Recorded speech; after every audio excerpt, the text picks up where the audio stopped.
Welcome to the Instant Ink Comic Book Podcast.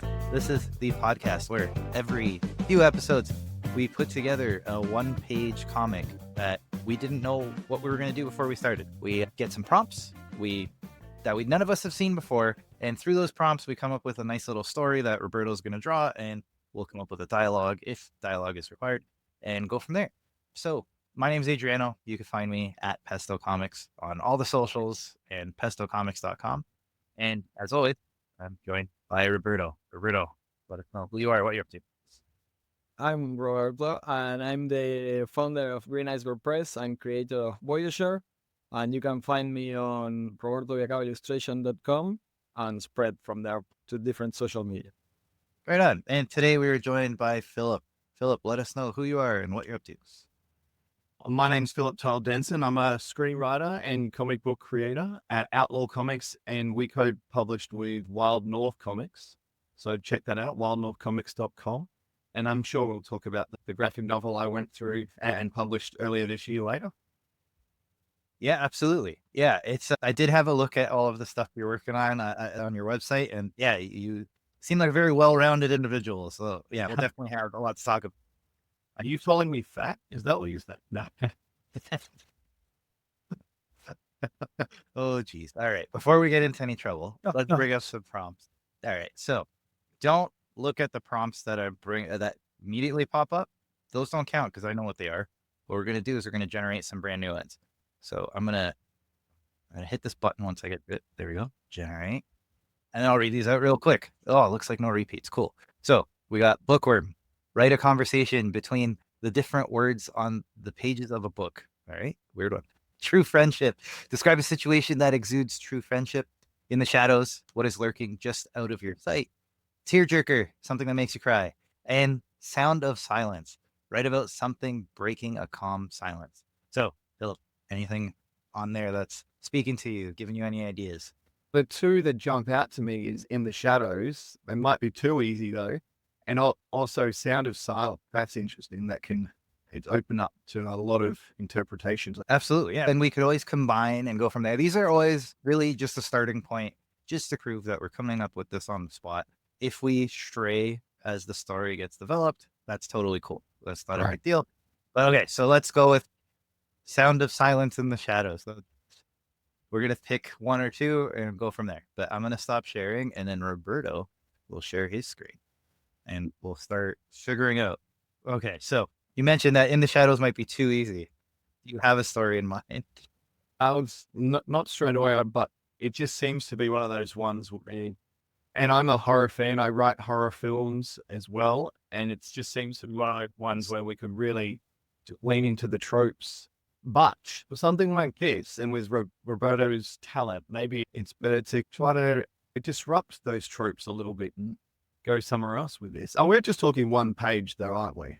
It's a one-pager, yeah. So Yes. we're limited in what we can do in terms of shocking turns and things like that. You got to keep in mind everybody can see everything right away. So the surprises have to come in a different form. It's a little bit of a challenge. Yeah, I love it. It's good. All right. Here we go. Let's see. Setting a character. What do you got in mind? The first thing that comes to mind is a young kid in bed. That night, there's a bit of darkness around, maybe a little bit of light peeling in from the outside, and a shape in the corner. They're freaked out, that sort of thing. My problem is my head goes into big stories rather than one idea was like, oh, in the shadows, okay, something in the bed, underneath the bed, maybe they look in, they can't see. And then, underneath it's a trapdoor that leads somewhere else. But that's a lot bigger than what we've got at the moment. You can establish the trapdoor, right? Like maybe we just refine it, right? Like you get that trapdoor in right panel 1. Like kid finds trapdoor, right? And then go from there. Yeah, you just have to think of how to truncate it, right? Like how to really... It's almost the structure. I'm a bit of a structuralist. It's almost the structure of a joke, right? We want it set up and a payoff. Yes. We don't want middles and B plots and all that. We just want like a bump Yeah, if you're thinking of your 3-act structure, if we're going to talk structure, right? Like panel 1 is your first act, right? The whole middle happens in panels 2 through 4, and then your 5th panel is the 3rd act, is the climax and ending. That's if you're going 5 panels. You can always try to cram more in, but that's your basic structure. It's, again, limited, but that's the fun of it. Yeah, I wonder if we have the capacity to pivot. This is what I mean, we could keep going this road, but I just thought of something else which might work as well. Yeah, Yeah, sure. Please don't. We're nothing is set in stone. So if you have, Yes. Look how easy it is. Easy it is. You can just throw these out Just easy. something. That's great. What about a father and son out on a hunting trip? And if it's quiet, they're looking through their sights, and the father says something like, "Remember, we eat what we kill." I'm leading somewhere with this. It's not there yet. It's coming.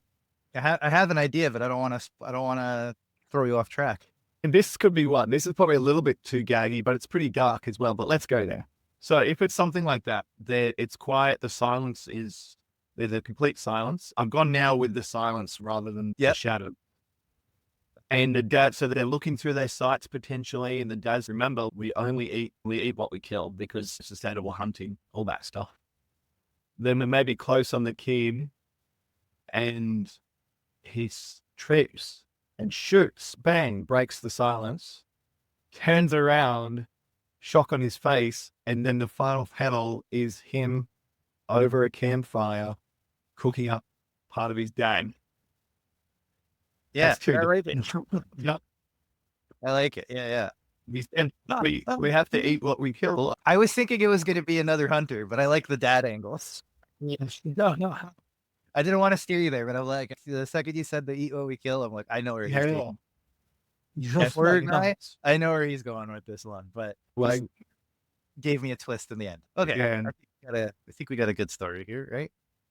Roberto, how you feeling about it? I feel one pager. Yeah, you need to have something to be it's a bit of a shock. Not a happy ending at all, but it's a dark comedy. I don't know if you guys are fans of dark comedy, but every now and then it tickles my. Oh yeah. Yeah. We've been doing this show. We haven't released so much, but we've been recording it for a hell of a long time. We have a few pages ready, and I would say at least 2/3 of them have been terribly dark. Only a couple times have people been like, let's do something silly or something sweet. It's usually in the dark thing. So I don't know if it's just the people we're attracting or what, but yeah. The project that we're going to talk about is an all ages reimagining of fairy tales, but I do write often in the horror genre, and I also write in comedy, especially in TV here in Australia. I write in comedy side, so it's good to mix them, a few genres together. Yeah, for sure. So yeah, let's speak to that. So what should we talk about? The latest project, or do you want to give us some background as to, and again, I've seen some stuff, but I feel like you'll be able to pitch yourself a lot better than what I've seen based on your website and that. But yeah, let us know. What brings you to us?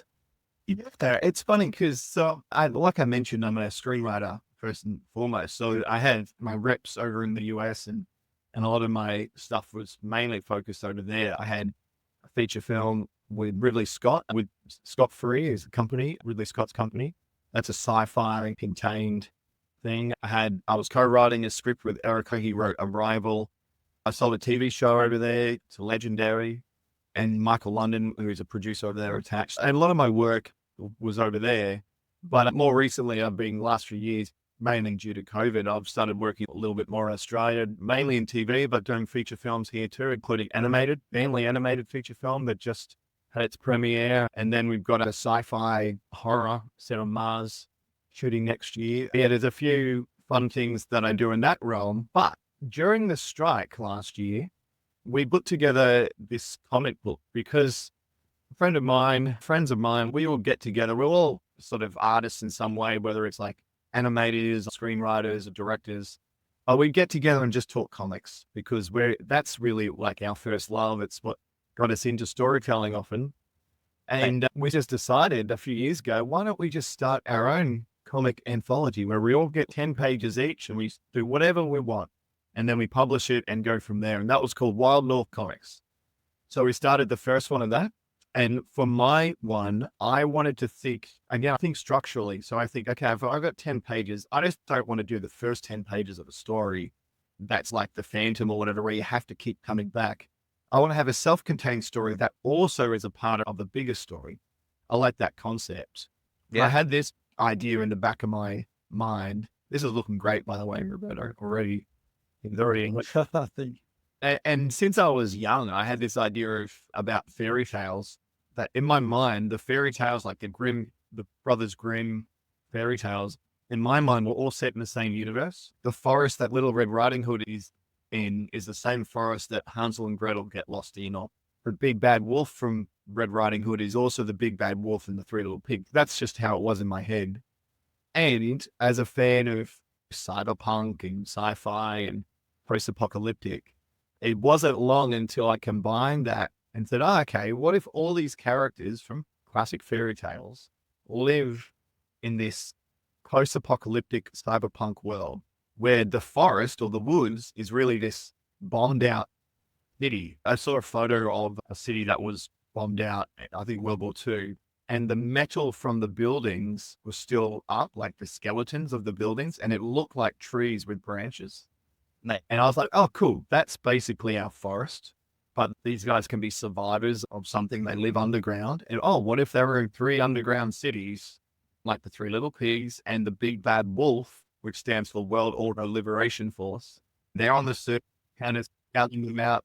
And one by one, the cities there. And I'm like, okay, cool. And what other characters from fairy tales can live here? Yeah, cool. Little Red Riding Hood, she's a rider. She is a messenger from one bastion to the next. So she's delivering her cookies to grandma, so to speak, and she has to go on the surface and have a run-in with one of the wolf soldiers or some of the wolf soldiers, things like that. So we started building it. Jack and the Beanstalk there's a flying city where the wolf soldiers are in, and he has to go up there and get the goose that lays the golden egg, so to speak. So I just wanted to combine, not only have my own 10 pages per each chapter, which tells its own fairy tale in this world, but also each chapter informs the next and grows into a bigger story. So then by end of chapter 8, they all join together, all these characters, Avengers style. And that's what we ended up doing with Future Tales. And we got that nice gold leaf as well, which is fun. It's fairy tales, but told in this cool post-apocalyptic cyberpunk kind of world.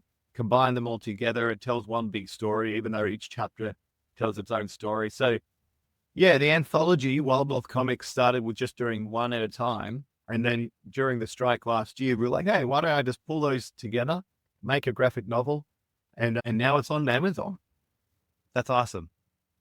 I like how you guys took what's the word? Not a bad time, but an unfortunate time with the strike and made some fruit of it. That's pretty impressive. I like it. And I like, the thought of how you guys kind of all worked together to this cohesive story in the end, even though you're all doing your own thing. It's really cool. I really liked it. And you sell it as well. Obviously, filmmaking and things like that are quite collaborative anyway. You're not the only person. I think comics got that really great balance where you have almost a conduit straight to your reader or audience, but it's also just you and the artist often, as in if you're a writer. And if you're the artist, sometimes it's just you, but it's you and the writer, and you collaborate specifically. I even say this to other writers. Writing a comic book script to me is all about the artist. I'm just writing towards the art. This is what I want them to understand, but also have that freedom to do their thing. Yeah. And it's a little bit like directing, but also co-directing with the artist, which I find really great. And then once you got that page done, it's done. It's straight to your audience. Whereas in screenwriting, it goes to so many different people and money, so much money involved. And a lot more compromise, like a lot more, you can't do it exactly the way you've written it. We got to find, and what's the joke they always make? Oh man, it's not coming to me. This is embarrassing. But it's the producer's thing. You have a horse and they have to be a horse.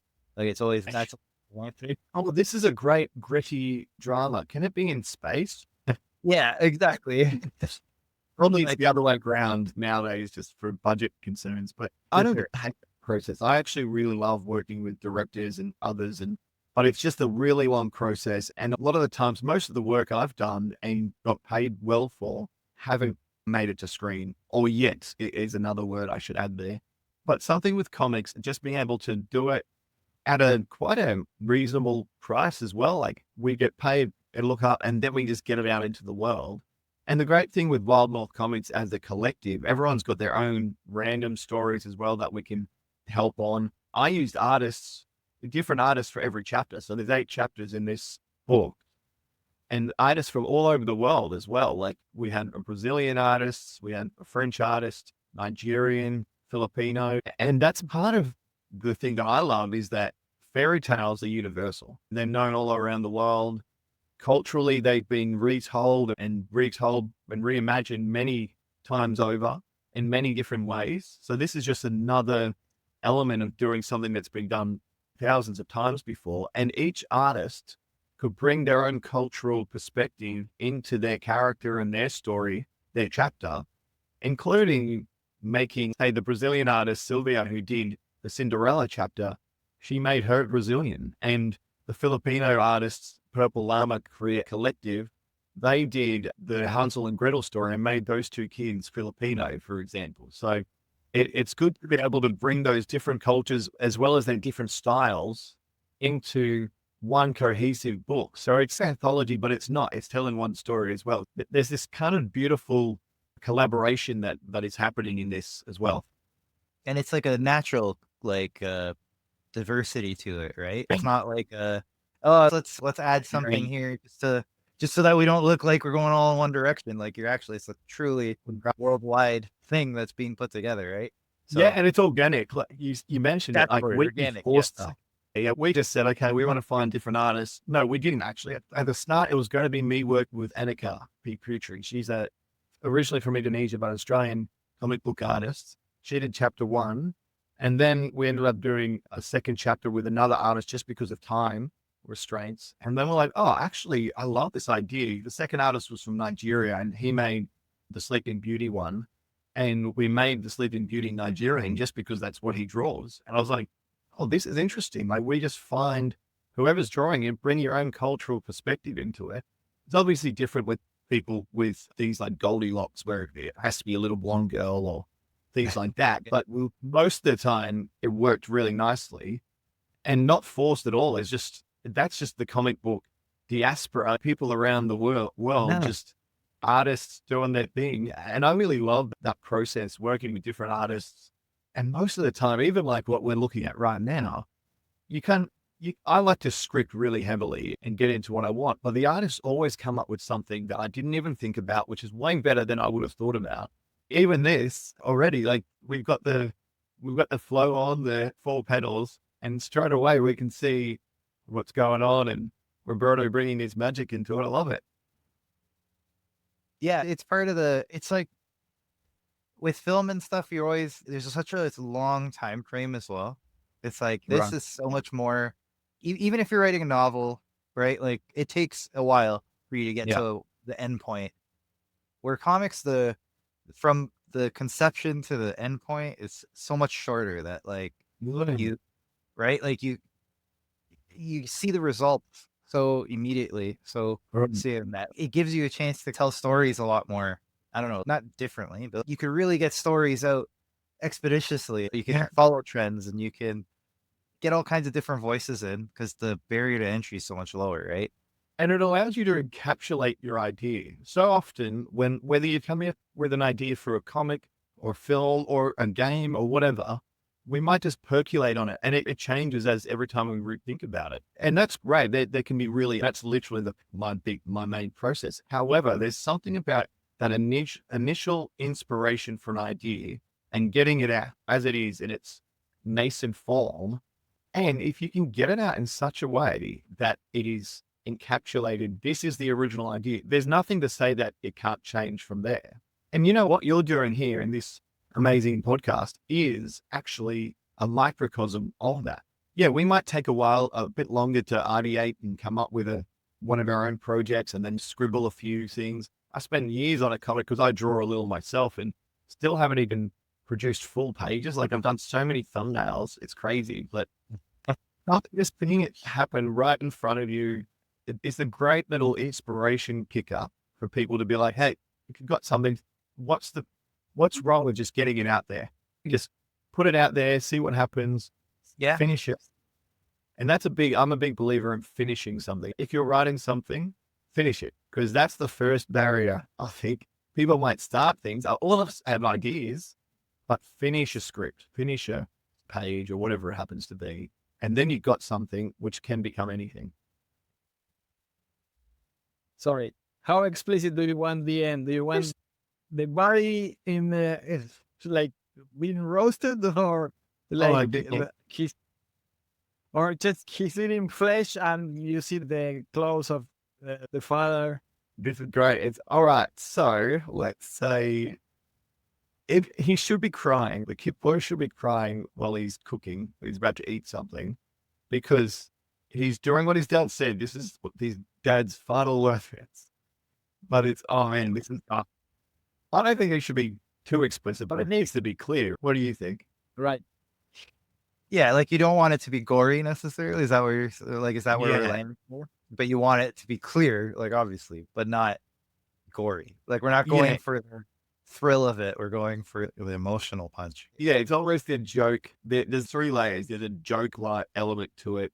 There's a sadness kind of emotional element to it, and then there's a little bit of the, oh, holy crap, they went there. You've got to be a little macabre, but not like full-on gore. If the dad had red or bright red or one of those fleece sort of shirts, hunting shirts, then we can truck that without being too gory in the final pedal. Like we can have an arm with the sleeve or something on it. Actually, yeah, I don't even know. I don't want to get too visceral into this. No, but I think that's, yeah. I Then it's winter and he has a winter hat. Yeah. Like, I don't know, something like that. You want to look Yeah. Because then it just allows the reader to track whatever we see in the, okay, whether the hat is next to the fire and there's just a chunk of meat on the fire, or he's actually biting into a leg, like holding it like a chicken drumstick. Why do we go here? I thought this was going to be something light and... I like it though. It's different. It's certainly different than anything we've done thus far. So we've done a campsite, but we went much more silly with our campsite one. Yeah. This one's different. There were hunters too. Oh, oh, nice. There's a bit of a theme. I love a little bit of theme. I'm going to have to check out your other ones because it's just a great concept that within this little moment we can find and I'm assuming you don't go big story worlds or anything like that because you just don't have the time, but you just want a little bit of story, beginning, middle, end, which we have. We have a beginning, a hunter, father and son out hunting, and the middle is the accident that happens, where we've got our twist ending. I think that works then. Yeah, no, it's a great story. I think it works really well. And yeah, that ending really makes it, again, because so the thing with the one page, right? Visual gags are always tough. So if you really emphasize that visual gag, like you give it away, because your eyes just naturally look at the whole thing, right? But this, I think, is subtle enough that you have to read the story to appreciate what's happening. So I think this is a good one. I think we're on the right track. Yeah, like we've had one where there was a big visual, really big visual, so you're definitely drawn to the final panel, but you didn't realize that there was a joke to it without reading the dialogue. So there's ways to get to it without spoiling it, but this one, I think, leans a little the other way. Yeah, you'll see that something horrible is happening, but you don't know exactly until you've really read the story. Yeah, that's a good point. See, this is the other magic of comics is the control is in the reader. Like the reader has the control. Like in film, we're very sat back. We're quite passive is what I'm getting at in the film. We're following the editing as it goes and how the filmmakers have chosen to deliver it. Whereas this is one thing I love about comics. I would sometimes, when I'm reading, there might be a page with no dialogue, no talk, speech bubbles. And I can just sit and look at the images for long. And there's other times I'm reading really quickly and flicking through that I could always jump back a page. And part of when I'm making them or writing, especially in the script form or thumbnailing, it's all about the turn for me. Like, what are we doing? Like, we're pulling the reader through to that final panel so that to make them turn the page. And that's why I said earlier, it's a little bit like directing more than just screenwriting. There's a directing element. You're directing the reader through the page, but also over the page, which, there's something really interesting for that, which I don't think we had in nearly any other medium. Like even reading novels, you could take your time and read, but you're just looking at the words. You can imagine stuff, but you can sit and just look at one panel in a comic book. And as they say, a picture tells 1,000 words. Yeah, there's something beautiful about that control, giving that control to the reader. Yeah, absolutely. Yeah, like when you're talking about your prose, like you have sentence structure and paragraph structure and all that business, but that's like the limits of your ability to control the pace and speed of things. Without the prose itself, of course, you could tell your story however you want. But like the way the panels are laid out, the lettering, how the way everything flows together really lets you, it lets you do your best to control things. But at the end of the day, it's up to the reader to read it the way that some people might start at the end of a page and come to the front. The only control you have is the page turn, where the next page is always a surprise. Then we strip that away completely here being a one pager. But really, like you said, like it's up to the reader on how they want to read it, right? They can focus on dialogue and try to ignore everything. They can really hone in on every panel or just read dialogue and kind of glance. Like you don't know, right? You don't know how it's going to be absorbed by every different reader. So yeah, it's interesting in a way. It's an interesting difference to, like you said, every other medium holds a little control in this one. So yes, Robert.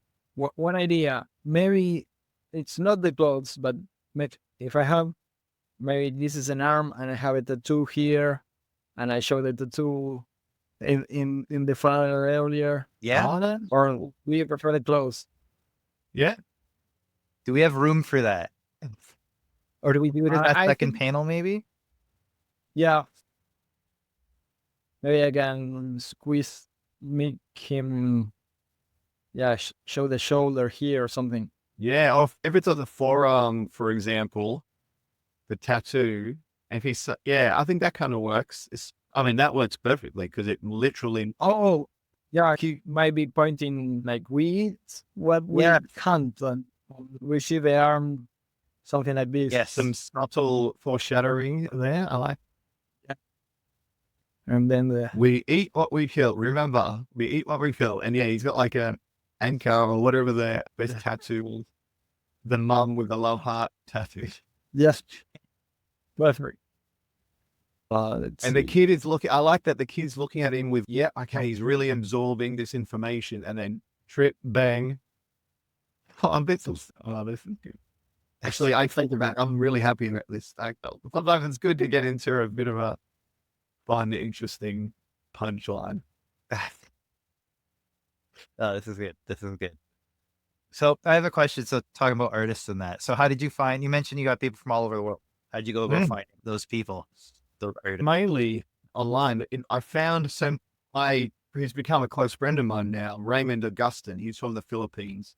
He did the work. He redid a Little Red Riding Hood for us. I'm going to find an example. I'm going to hold up. I know it's going to be small on the screen, but he did this beautiful Little Red Riding Hood. So she's cybernetically enhanced. She's got this thing called a hood, which is a holographic object ordnance device that she uses to create holograms to distract the wolf soldiers. But she's like this tough, battle-hardened messenger.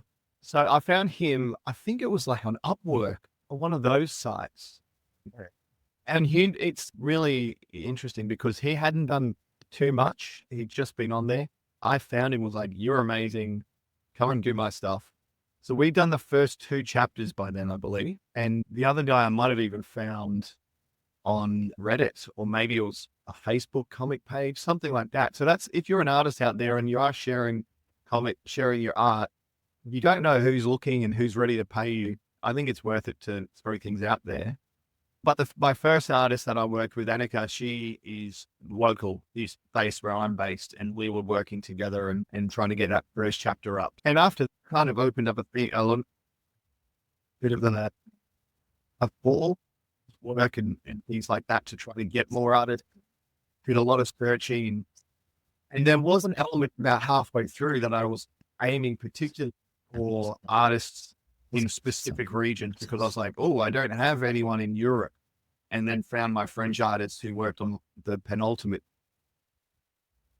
Yeah, it found its own way. Like, I didn't know he was from Morocco. He was working on chapter 4. I just like his art was different to what we were doing in the other ones. It was a little bit more graphically interesting because we've got some quite traditional art. We've got some manga or anime inspired art, and then we've got the European flavor, but they all kind of work together.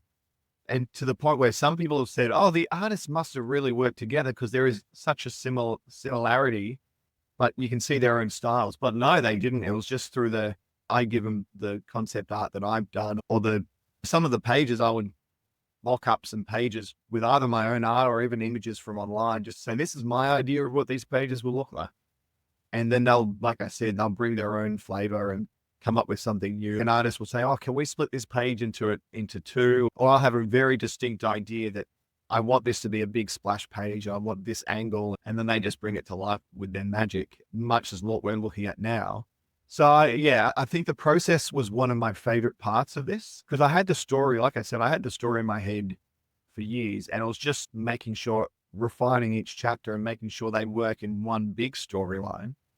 But I had the first 4 basically written, if not completely worked out before we started. And the artist just brought it to life, which was really exciting. That's amazing. Yeah. It's crazy how you can connect nowadays, right? Like, even local artists, and just I think you said it early on, if you don't put yourself out there, you don't know who's going to find you.